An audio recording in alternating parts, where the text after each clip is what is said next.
Oh, hi, hello. Welcome back, my Gucci Gordita Crunches.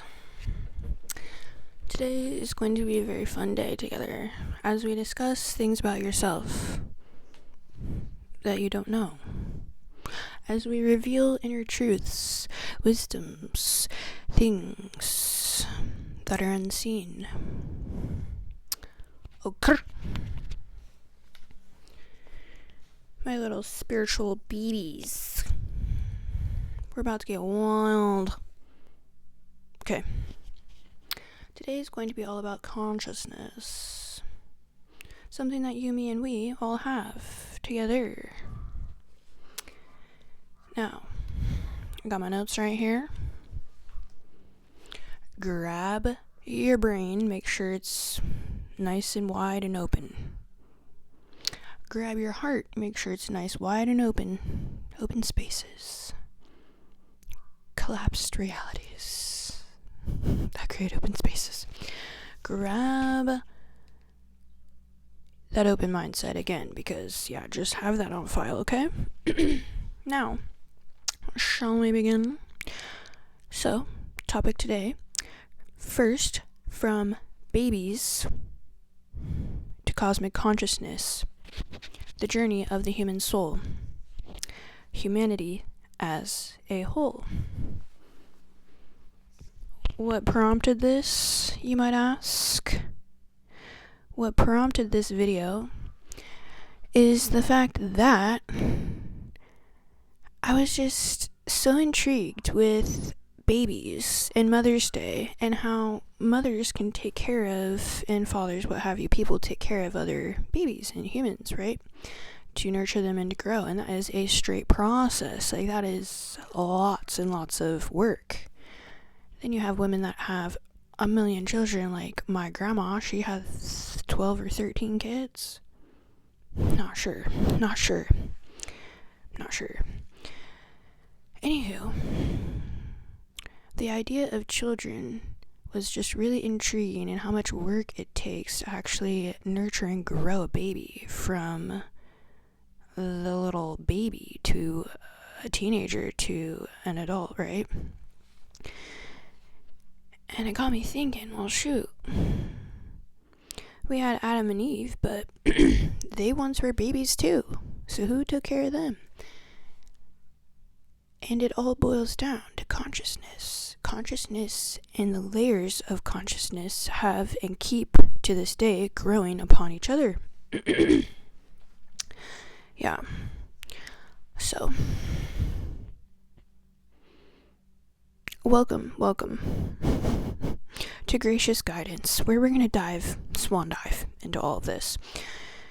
Some of the most profound questions being, where did we come from and where are we going? We're going to explore how Homo sapiens emerged and how the first human babies were nurtured, what consciousness lies beyond what we currently have in this cosmic unity that we have all dreamt up together. Let's swan dive. Let's soar. Let's soar into this cosmic consciousness, okay? Now, I, as usual, am going to blend science, the Bible, the Kabbalah, everything metaphysics, esoteric and exoteric truths to uncover humanity's soul. Let us begin. And how do we begin? Well, let us pray. Dear Creator, thank you for everything and all that is. Thank you for the information that you have provided us and the growth that you continue to give us as we learn to unravel your cosmic gift of consciousness. Thank you. The emergence of Homo sapiens, i.e. you and me. We. First, let's talk how Homo sapiens became to be. Science tells us that they actually evolved over 300,000 years ago in Africa. It wasn't just a snap of the finger moment, it was something that took time and grew upon itself. If you can picture this for a second, a tree with branches, okay? Our ancestors This is one of our ancestors, if you didn't know. For one, Homo erectus. Yep. The other one is... Give me a second.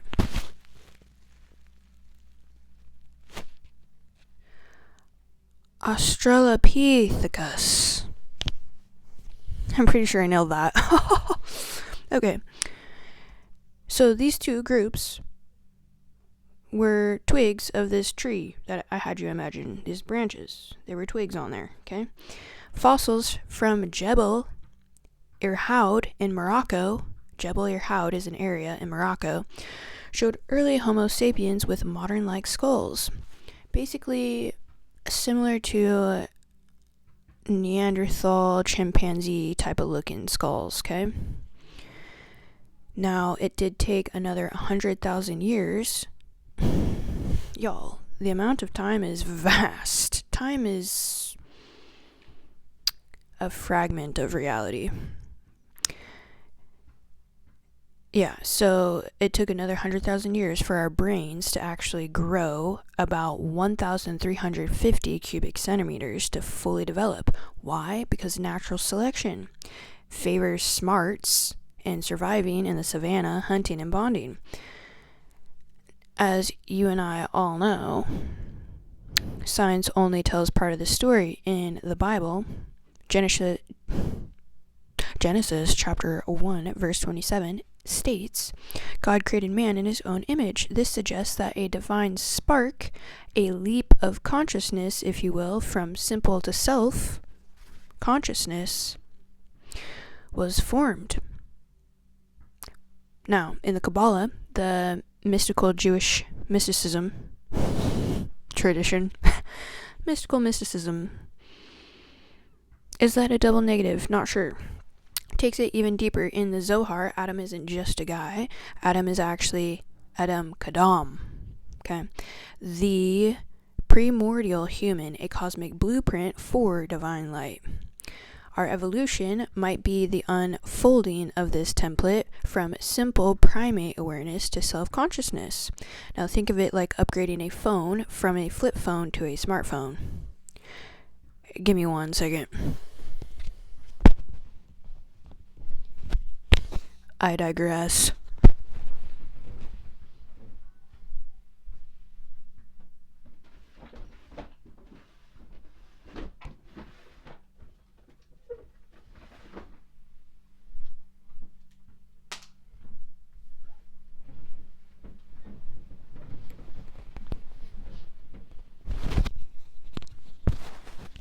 This is turning into show and tell. Flip phone. Can you believe it? Hello? I told you, I don't want Gucci, I want Prada. Actually, I'll settle for either.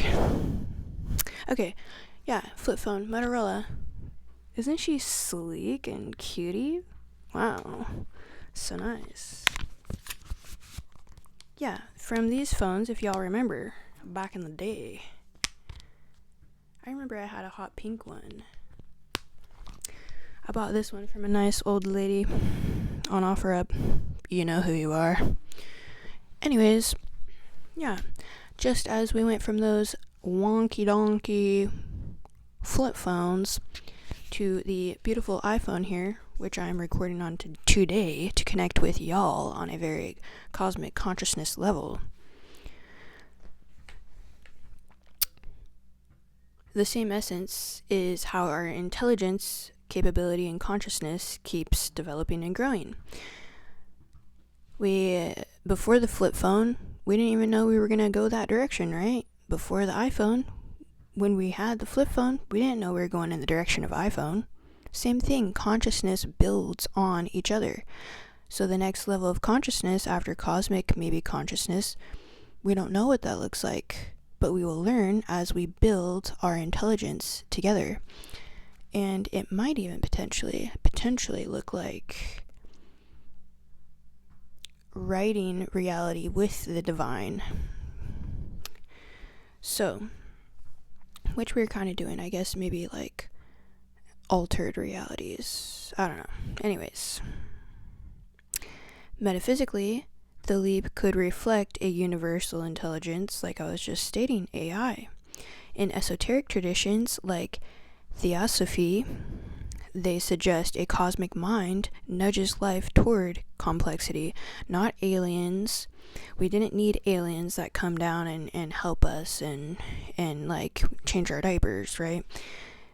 The universe just knows how to drive itself, how to take care of itself by creating upon itself more things to foster the right environment for growth and evolution. I know, it's crazy. It's hard to wrap a mind around. It's just crazy. Paramorphic truth, a concept from esoteric philosophy, says that reality mirrors deeper patterns. Essentially, the universe operates like a cosmic mirror where forms of and phenomena at one level correspond to or echo truths at a higher and more fundamental level. The term paramorphic derives actually from Greek roots para, meaning beyond, and beside, morph or morphe, form, right? Suggesting reality where surface appearances are shaped by underlying, often hidden structures. So our brains are here, our nice like gray matter noggins. Yeah, well, generally they are the universe's way of reflecting its own consciousness back to itself. So, let's discuss nurturing the first babies, if you will. Babies. Isn't it so divinely inspiring how, if you've ever watched an animal give birth for the very, very first time, animals don't have YouTube tutorials, they don't have baby classes, yoga, maternity classes. Like, animals are a beautiful example of instinct and understanding how to take care of and nurture new life. The universe literally taking care of itself. So if you've watched any animal give birth for the very first time to their first batch of babies, they immediately know, oh, I gotta make sure that the sac is broken, the water all comes out, the cord, I gotta eat the cord up. Right, I'm not trying to get no graphic up in here, it's kind of nasty, but this is life, 'tis life. I gotta make sure that I lick them clean. I also gotta make sure that when I'm licking them, right, they're like feeling that sensation so they start to breathe. Like, there's so many things, so many intricacies that go into birthing a baby, whether it be an animal or a human being. And instinctually, the consciousness knows how to take care of itself. Very interesting. So, here's the next section about nurturing babies. Homo sapien babies were actually helpless, needing years of care. And who raised the first ones to adulthood so humanity could grow? Science has the answer. It was all of our other previous... If you were to go from, we're currently in evolution, but if you were to go into the opposite direction, devolution, these people down here were taking care of these people up here.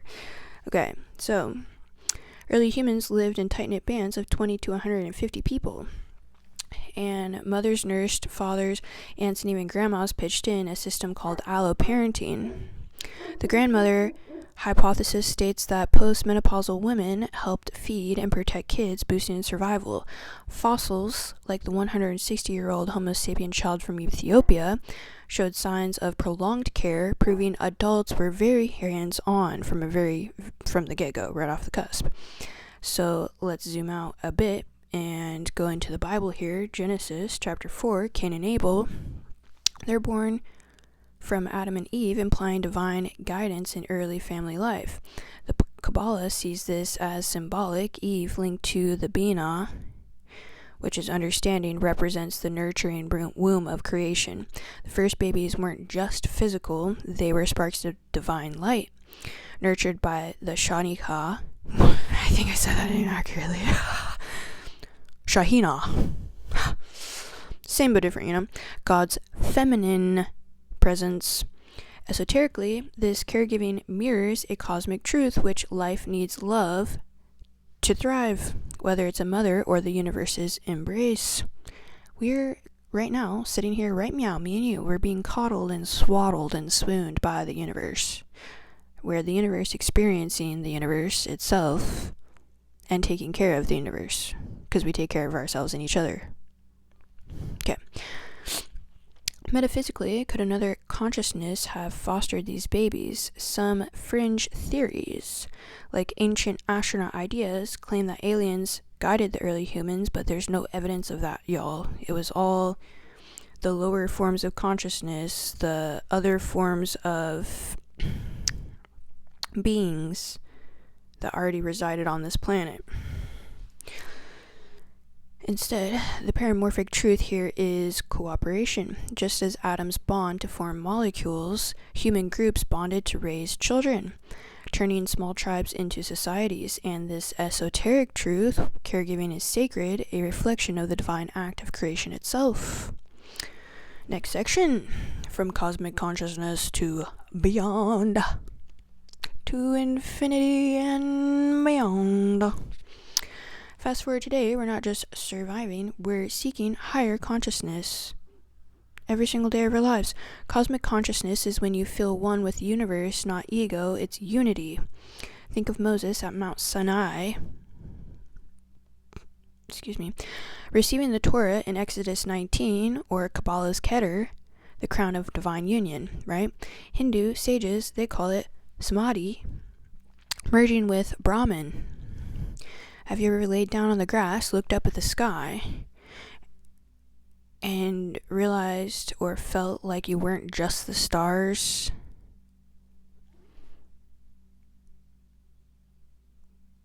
You weren't just under the stars, but you felt like the stars.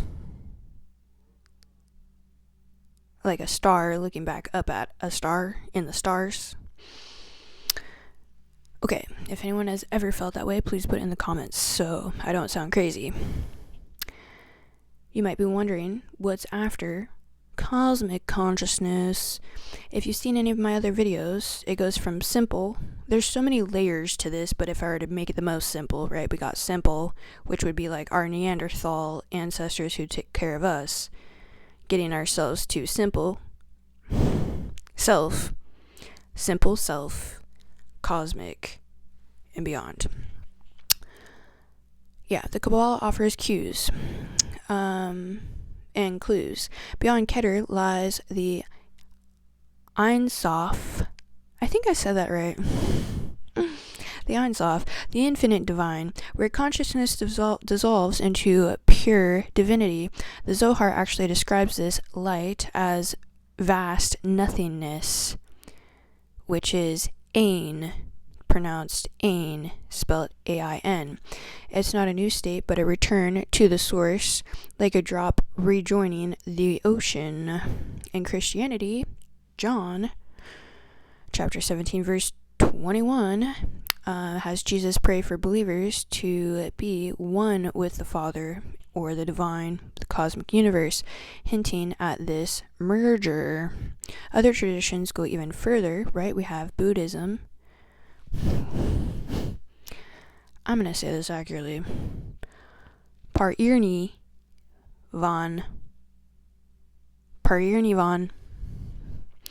is the final liberation after death beyond even nirvana unity.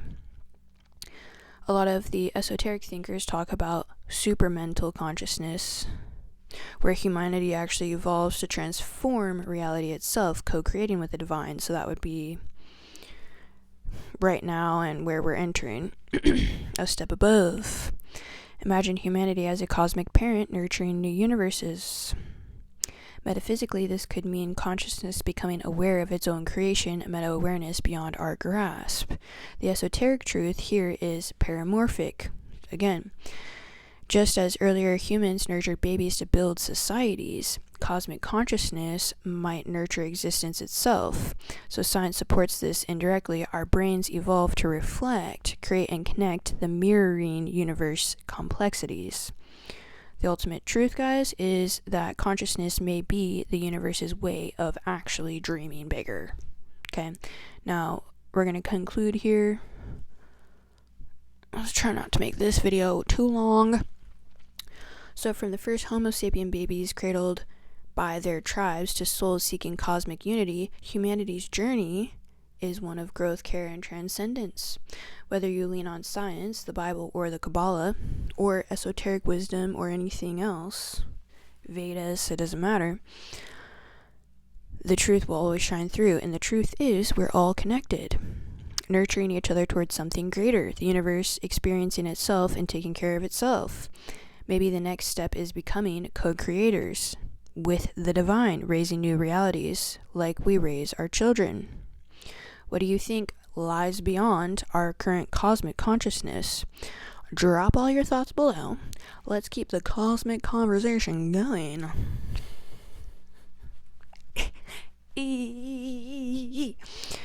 Yeah. And if you love this swan dive into cosmic consciousness, please hit the like button, subscribe, get the ring that bell. I want it to be ringing like the church bells, okay? A ding ding ding ding ding. And then also please do check out some of my other videos that piggyback on this video. All these videos are intertwined and working together simultaneously to bring you the best, biggest, greatest, grandest understanding of yourself and your reality. Until next time, my friends, keep seeking that light within and beyond.